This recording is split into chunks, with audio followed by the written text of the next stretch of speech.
स्वागत है आप सभी का मेरे यूट्यूब चैनल द संजय में। दोस्तों आज जो हम बात करने जा रहे हैं वो सीटेट 2023 की बात करने जा रहे हैं। अब 2023 की बात में करने में जा रहे हैं तो हम इसमें देखेंगे कि जो हमारा जो सीटेट है दोस्तों वो जुलाई में होगा या दिसंबर में होगा। ये एक शंका बनी हुई है। जो रिजल्ट आ गया है, जिन लोगों को पास हो गया है उनके लिए बेस्ट ऑफ लक थी, और जो जिनका पास नहीं हुआ है तो वो इस संशय में है कि सीटेट अगर जुलाई में हो दोस्तों तो हम अभी से तैयारी स्टार्ट कर दें, अगर दिसंबर में हो तो थोड़ा लेट तैयारी करें। देखो इसका एक फंडा हम थोड़ा अनुमानित लगाएं तो देखो इसके लिए अगर जुलाई में सीटेट होगा तो इसके बेनिफिट क्या क्या हो सकते हैं। देखो इसके लिए एक तो आपको DSSB की वैकेंसी आ रही है और एक आपको सुपर टेट की वैकेंसी आ रही है, एक अभी शायद नवोदय विद्यालय की वैकेंसी आने वाली है। ये अपकमिंग वैकेंसी है, ये अपकमिंग वैकेंसी। लेकिन जिन लोगों का सीटेट पास नहीं हुआ है उनके लिए तो ये नेक्स्ट हो सकती है अगर दिसंबर में सीटेट हुआ। देखो हम थोड़ा बात करते हैं कि मान लीजिए अगर जो सीटेट हमारा 2022 वाला जो हुआ है, यानी दिसंबर 2022 वाला जो हमारा सीटेट हुआ है, इसके बारे में थोड़ा समझेंगे, फिर उसके बाद इसके बारे में बात करेंगे। देखो दिसंबर 2022 की बात करें हम तो इसके जो फॉर्म है वो अक्टूबर में आए थे इसके फॉर्म, यानी दिसंबर 2022 का जो पेपर हुआ है, अभी जो उसका रिजल्ट है वो उसके जो फॉर्म है वो दोस्तों अक्टूबर में फॉर्म आए थे, और अक्टूबर फॉर्म होने के बाद नवंबर गया और दिसंबर में उसने एग्जाम कराना स्टार्ट कर दिया था।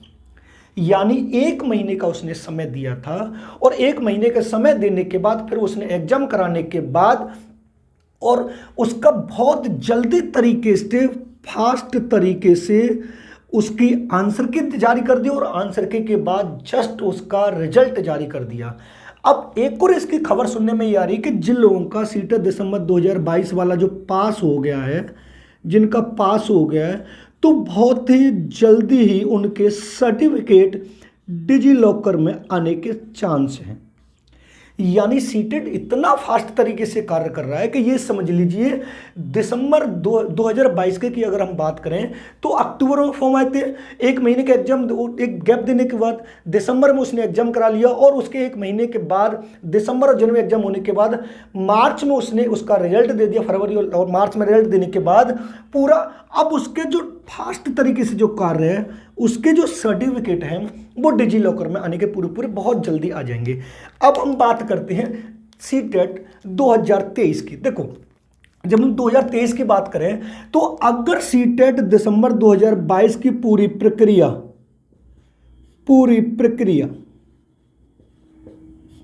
मार्च में कंप्लीट हो जाती है, मार्च में पूरी हो जाती है, यानी आज 26 मार्च हुई है और डिजी लॉकर में उसके सर्टिफिकेट्स मार्च के लास्ट तक आ जाएंगे, तो ये समझ लीजिए जुलाई में 90% या 95% सीटेट होने वाला है। लेकिन अभी जो अगर बात की जाए तो ये समझ लीजिए दिसंबर के जो चांस है दोस्तों वो 10 से 20% के हैं कि दिसंबर में सीटेट हो। अब इसके पूरे जो चांस बनने हैं वो जुलाई में बनने हैं, और जुलाई में जब एग्जाम आपका होगा तो ये समझ लीजिए अप्रैल के 2nd वीक में आपका नोटिफिकेशन आने की पूरी चांस है। और नोटिफिकेशन आने के बाद देखो अप्रैल, मई और जून और जुलाई के लास्ट वीक में और अगस्त के फर्स्ट वीक में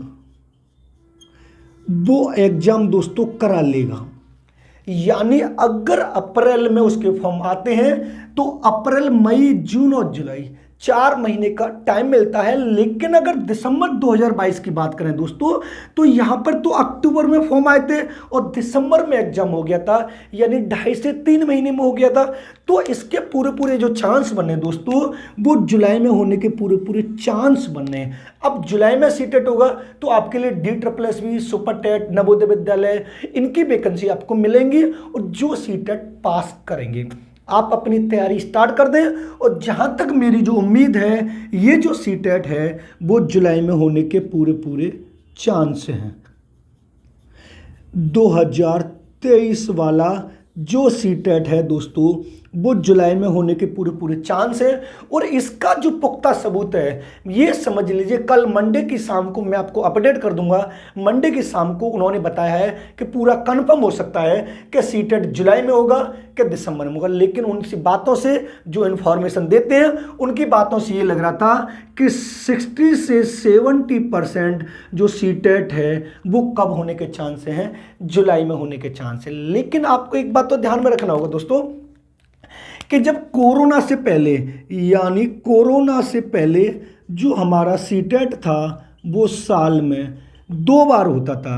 यानी कोरोना से पहले साल में 2 बार होता था, एक होता था जुलाई और एक होता था दिसंबर में। अब इस वाले रूटीन को कोरोना ने खराब कर दिया, लेकिन इस वाले रूटीन को लाने के लिए सीबीएसई बोर्ड ने क्या किया कि जो अक्टूबर वाला जो था, जो अक्टूबर में फॉर्म भरे गए थे उसका एग्जाम कब करा लिया, दिसंबर में करा लिया।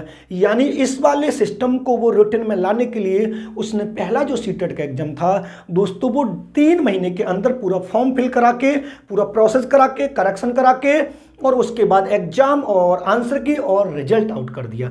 लेकिन इसके साथ में अगर हम एक चीज़ और देखेंगे दोस्तों तो देखो यूजीसी नेट जो है, जो यूजीसी नेट है इसको भी पहले सीबीएसई कराता था, लेकिन अब जो यूजीसी नेट है ये भी जून और दिसंबर में 2 बार होता था। अब इस वाले के आधार पर आप सीटेट को अच्छे से समझ जाएंगे। यानी यूजीसी नेट भी सीबीएसई पहले कराता था, लेकिन अब तो एनटीए करा रहा है, अब तो एनटीए करा रहा है, ये भी नेशनल लेवल का है, सेंट्रल लेवल ये भी कराती है। तो ये जो पहले होता था वो जून और दिसंबर में होता था, लेकिन कोरोना की वजह से इसका भी रूटीन खराब हो गया। लेकिन फिर उसके बाद यूजीसी ने दोबारा से उसका एग्जाम को करा लिया है दिसंबर वाले को, और उसने जो जून 2023 वाला जो डाटा है, यानी जून 2023 का जो एग्जाम होना है दोस्तों उसका शेड्यूल जारी कर दिया है। 10 जून से लेकर 23 जून के बीच में जो एग्जाम है उनका 2023 वाला होना ही होना है। और इसके जो फॉर्म है दोस्तों यूजीसी नेट वाले वो अप्रैल में या मार्च के से कोई ये समझ लिए 28-29 या अप्रैल के फर्स्ट वीक में आना स्टार्ट हो जाएंगे। अगर ये जून में पेपर करा सकता है तो दोस्तों मैं फिर भी आपसे बोल रहा हूँ 60 या 70% नहीं 90% जुलाई में सीटेट होगा।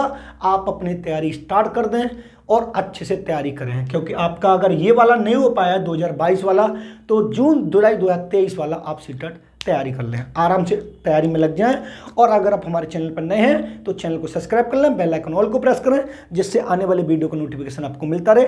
मैं इस वाले चैनल पर आपको साइकोलॉजी और पेडागोजी आपको पूर्ण रूप से करा रहा हूँ। अभी DSSP की पेडागोजी की सीरीज चल रही है, आप प्लेलिस्ट बनी हुई है, आप चैनल पर जाकर सब्सक्राइब कर लें और उसको देख सकते हैं। ठीक है दोस्तों, धन्यवाद दोस्तों।